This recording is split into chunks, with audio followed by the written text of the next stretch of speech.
So this is who is this lord? The legs of the chair. This is the same lord from last time, and Ungrim and an ROR stack versus two. How would you describe these armies, Cody? Rapid production shit stacks. Because everything in all of these is like 1 turn recruit. I think each one takes about 2 turns to fully build. And all of those outriders and stuff are pennies on the dollar. So I was trying to, the goal here was just to try and drown you with numbers. Right. And our goal here, Logan's got a little defensive line here with guys off in the woods to kind of screen. Well, Logan, I'll let you speak for yourself, but I know you got these guys here to intercept the reinforcements. And I know I didn't say it when you're recording, but I was just going to say it again for the sake of the recording, that reinforcement point is the best of a bad situation. To try and get them further off to the right was going to jump it up to like 6 minutes. So that was not fun. What you saying, Logan? It wasn't mostly for screening. I was using those 2 units because of like the mortars that could be hidden around. Yeah. What I tend to do is like I try to, and especially because I have less here this time, so I kind of have to try to pinch rather than directly engage.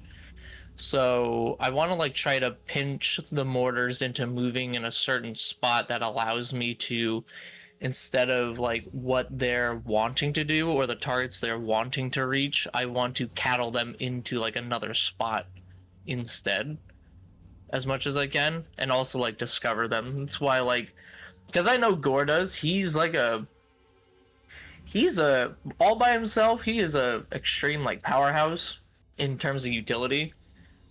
Like he can with the barrier, he can kind of like take like a small volley at first. He can like summon gits to screen himself if he needs to, and those gits, they do like they have like the precursor weapons, so they can like actually throw before they engage. It's really nice. I believe he actually summons cutthroats, not gets, right?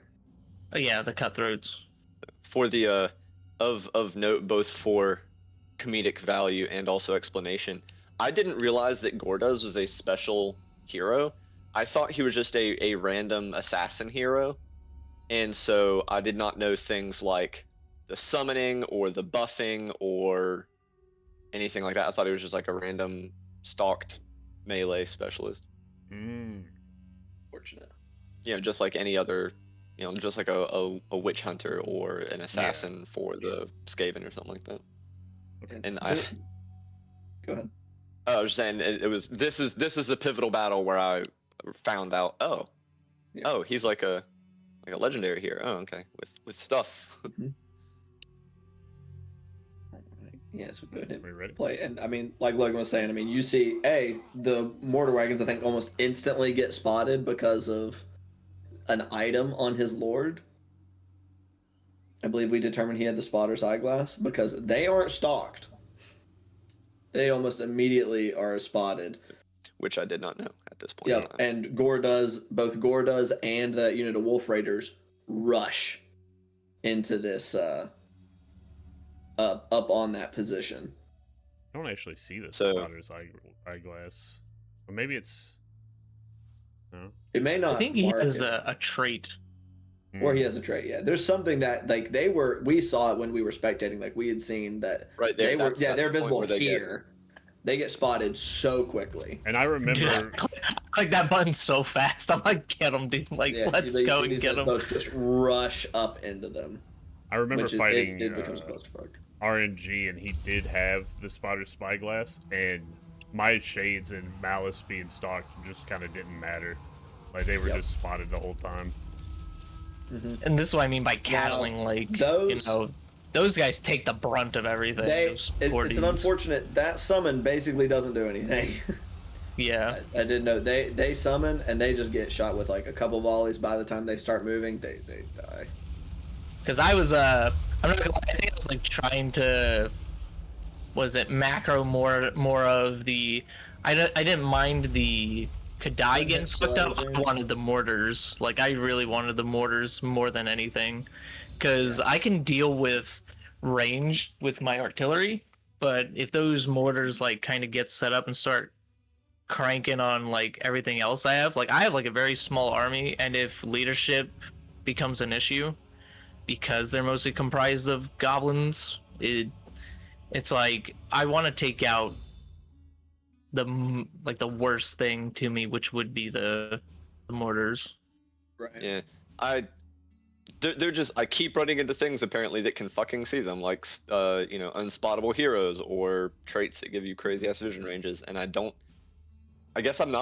realize that they are visible until they're taking damage. Oh, that spell's huge. Yeah. I think that's Flame's Yeah, ass door. this is a big one. Like, so the shots, and it's an interesting note. The death streaks are on the anti-infantry shot for most of, I think most or all of this battle, and they alternate between not doing jack fuck to the large targets, or when they do get a good volley, they actually hurt that Reddish quite badly. Like there. Gordas does get lit the fuck up here, yeah, and so right, does make it away.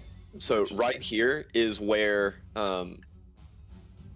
I, you know, was thinking that was just a random hero, and one of my biggest regrets is not turning burning on him now that I, you know, after the battle, and I was like, he was special, and I was like, no, I had him so low.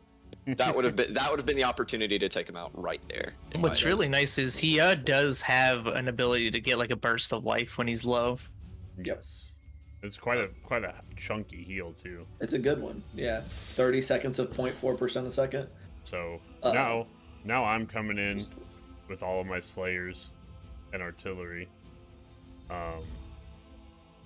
You've taken this position up on the hill. And I tasked the defense of that side again to Joel. Unfortunately, this is another instance of the Plague Claws just kind of got decimated by the Hell Cannons. By about 2 minutes, they're more or less done.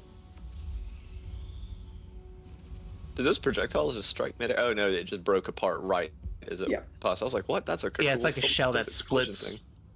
Yeah, I realized that like right after I said it, but like single target too. They're really nice. That's what I'm saying. Is that for a second, just the graphics passing by each other made it look like a collision effect. I was like, oh, that's cool. Now this made me clinch a little bit. Yep. Yeah. Unfortunately, a lot of those shots did miss. Outrider rifles are great at shooting infantry blocks or big units. They're not super accurate though, unfortunately. Yeah. Sometimes they will just shred a single entity, and sometimes they won't. So there's a reason for that, and that is the 2-part accuracy and the accuracy penalty that they have for being outside their inner range is very high. Good to know. And so that's the main thing. If you're going to be needing to shoot something like single target, you need to get closer than their max range. So coming in here on the reinforcements, most of them do shove through just with mass. Though several units do get mauled pretty badly by the sneaky gits. I continue to be impressed by sneaky gits. They're really good. They're very potent. They're very solid. And then you throw Gordaz's melee buffs on top of them, they become pretty scary. Yeah, when a unit tries to shove through mass, they take damage doing it. So I kind of just had them in like a line, and then all I wanted was the mortars, like the ones that aren't as mobile, because I knew that they were going to push through. Like, they just have better like mass than I do, but I wanted to, you know, have them get cut up, but also like take apart what I can rather than chase what I can't. Right. And the Lord and all of the mortars do get trapped there, I think, for the entirety of this battle, basically. Well, the mortars I was trying to pull out. The Lord I specifically was trying to stay and fight the gits to kind of get their attention so everything else could get out. I had tried to turn and burn with him. Right. I do see that one unit of blunderbuss is kind of escaped. They do super overextend. Escape velocity. So the thing with the sneaky gits being back there at the reinforcement point, in hindsight, it would have been best for my first army to rush your army, because I think we could have rushed it down pretty well. But I figured your sneaky gits were dancing around in between running interference. I didn't realize that they were just sitting on the reinforcement point, and that was a really big strategic Another big cast. Another here. big flames. Yeah, another big flames with Asgore. Doing lots of damage to those Outriders. Nice. Yeah, these ones do get a good. See, that's the like Cody was talking about. They were close enough. They were inside that range increment, and that volley hurt really bad. Now and there's those guys going. I overextend a lot with these Slayer pirates here. But my guys are starting to swing out over here, and artillery starting to shoot at the Joel formations. The flame cannons and stuff do just really wreck these infantry blocks. Just like this whole side just kind of collapses, unfortunately, under just that barrage. I think if I were playing, I would have just sent them all like below, like on the other side of the hill, to escape like the arcs of the flame cannons. Yeah, and there's that's James was just circling there. Those blobbed up slayers are great. They're unbreakable. They get blobbed up though. They can take lots of damage very quickly. But yeah, did y'all just see the rock? Like see the Death Streak rockets coming with the anti-infantry? They are struggling a little bit to do some damage some of the time. Like sometimes they hit and it does a lot, but then we're having a lot. Like they're getting dodged a good bit by the cavalry being as fast as they are. Yeah, they track a lot better. Like apparently they lose their tracking in the anti-infantry shot is something I've noticed. So yeah, because I remember when I was trying single target. My bad, James. You're good. I'm just gonna say here I decided I was gonna try to, like, I see you chasing with the Outriders. I have the Grim Delver Thunderers, and I'm gonna try to catch you with them. I do believe I end up killing this unit of Outriders. And liquefied. Now they're like, oh shit, oh god.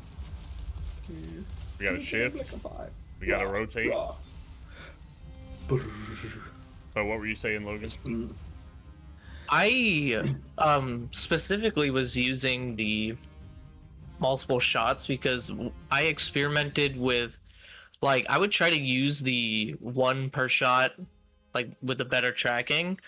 I think during like one of my first battles against this type of army, I think it was the one where Elspeth and I had like very little like to actually deal with that type of army. I noticed that the like one per shot like death streaks just weren't really doing the work that I wanted against like a lot of like cavalry with guns. So I figured that the split shot might have more opportunities to actually hit models. Yeah. Because I just noticed they weren't doing the damage that I wanted. So I was like, fuck, I'm going to keep them on the spread, because if there's a lapse in micro, they will just sit there and they'll get like, they have like more of a chance for like collateral. Yeah. Right. It's a trade-off. There's like advantages and drawbacks to both. There's a big clump of Outriders actually here in the middle that is happening nowish. And this sticks around actually for a while, because I actually noted it at 650, but it's 635 and it's already happening. And a lot of artillery shots actually come in there and get a lot of value from them being so clumped together. Like you just I was trying to minimize the amount of units not doing anything by just giving orders in big clumps. Right. That's one of those where if you're gonna do big clumps, doing like, instead of just right clicking, doing like right click and drag for your move orders helps cut down on some of those clumps. I do like what you guys were doing here, because you saw the party bus coming in, and like, all right, well, we're gonna put our handgunners and put a stop to that. Yeah, if there was any artillery left alive, the party bus could have gotten punished pretty hard, rolling up in as much of a clump as it was. Oh yeah. I just didn't. I was struggling to get these gits killed. I just could not get them off my fucking ass. Yep. Need some like Knights of the Black Rose, or even just like Empire Knights, not in the woods, just hitting some charges on them maybe. Any ability to like kind of turn and burn and do some real damage, because before the battle started, I'd kind of committed to losing both of these armies, but I wanted to try and get some important units off the board. Those poor dudes got fucked up. Yeah, they did. That is something that I've noticed a lot watching the replays and watching the battles that have been fought so far. Sneaky Gets and fucking like Wolf Raiders are just getting mauled constantly. They're being sacrificed a lot. They're being sacrificed effectively. Like they have been his best counter to a lot of my fucking strategies. It's great because they only cost like I think so cheap. 750 one turn recruit. Yep, they're fantastic. They're that expensive? They're 750? Well, global. I think it's 750. Yeah, like, on global. It's like 750 global recruit. Lord. But they're like double digit at most upkeep, like low double digit. They're very cheap. That's what I was saying. Like the Outrider stacks are pretty much the cheapest thing I can do because I think they're like 200 a piece to build and like 70 or something, 70 something to upkeep. But I will say I don't think there's not much of a note for the next minute of the battle. There's just kind of the artillery just kind of pounds what's left until army losses. The only thing of note I can think of is I did have the stock gank squad, the Rangers. Yeah, pulling up. But they don't really get to do anything. By the time they get the fire, army losses hits and everybody runs away. Yeah. There's like a lot of stuff coming in, just that constant just artillery from those two different angles coming in and just hitting and hitting and hitting. It's pretty. They're saying the Lord gets really low, but he lives. He lives. He has 600 health, but he is alive. Don't I do like a last ditch rush at him to try and get like one thing off the fucking field? Maybe. Yeah. You I have them. I'm like, I think he lives it though. He does. Yeah, because they're not like, not close enough. It's like double digits hit points or something. Yeah, 199. I'm pretty sure if they would have got another volley, that would have been it. Yeah. Or if I it was think a they may have close been a volley. little closer. Yeah, I think they'd have got him. That being They outside in couldn't that get it. second range increment is just such a shit. Yep. And there's the Range stock penalty. squad getting a volley off on those side guys. I don't think it matters because wasn't this a final battle? Like I lose everything no matter what gets off the field. All right. The Lord did get hit by the flame cannon here a little bit, which is And almost died, killed him. 14 health. Almost killed him. Woo. That's funny. I'm not gonna lie. I do not control my spell cast. Like I do really good like accurate spell cast, but sometimes I don't think of enough of the implications of what I'm doing. Like Where it'll put them. yeah, like I could have almost died. Fucking Flames Asgore. Devastating spell. It is so much damage. 236 It's kills. crazy because it's a level 12 Lord too. Yeah. It's not incredible like levels. Yeah, not even crazy that it's a very potent spell. Burning Wrath, undercast, showing that it still fucking blows for some reason. I was scared to overcast it because I was like, if if you just miscast, yeah, we just killed you. Yeah. All right. Well, But that's that battle. Yeah, that one I don't have any other than the not realizing at first that the sneaky gets were over there and not between me and my target. You know, And I just couldn't kill him. vanguarding the Outriders could have cooked. Well, that's what I'm saying. I thought that he was going to be screening really aggressively, so I was like, oh, I don't want to, Vanguard because his first army has, way less Outriders in it, and I don't want them to just like be right there inside the sneaky gets and get chewed up. yeah. It is a thing to remember, yeah. It's like if you're sitting in a battle and there's some stocked shit walking around, and you haven't seen it in a minute. He's doing something. Yeah. What are they up to? In hindsight, like I really think because I was, committed to sacrificing these two armies, I think knowing that they were going to get wiped, the best option looking back would have been to just bum rush that first position because before everyone got on the field, I would have had the numbers advantage, and I probably could have gotten a couple low health things like that Lord off the board, maybe some of the artillery. Right. But, hindsight. So. Hindsight is what it is. That's what these are for. Indeed. Part. Indeed. All right. One moment. It's good for hindsight, and it's also good for like things I didn't know, like the stock snipe cannons and the fucking Prek Lord. All right. If you enjoyed this video, we play big 8-man PvP campaigns every Sunday at noon EST, and we have big battles like this all the time. Currently, it's me and my teammate Logan as dwarves and chaos dwarves versus the world. Kislev is coming for us. The Empire is coming for us. Everybody's gunning for the Karazhan Core and the Dawizar. So come check it out. Noon EST, twitch.tv/spoons112. We also play every Friday, and that campaign varies on what it is and how many players it is. But right now we're doing like a 6-man, like King of the Hill kind of deal, rushing for Ulthuan. It's a good deal. Good deal. So, like, comment, subscribe. Let me know if there's anything that I could improve on. And praise the Dark Prince.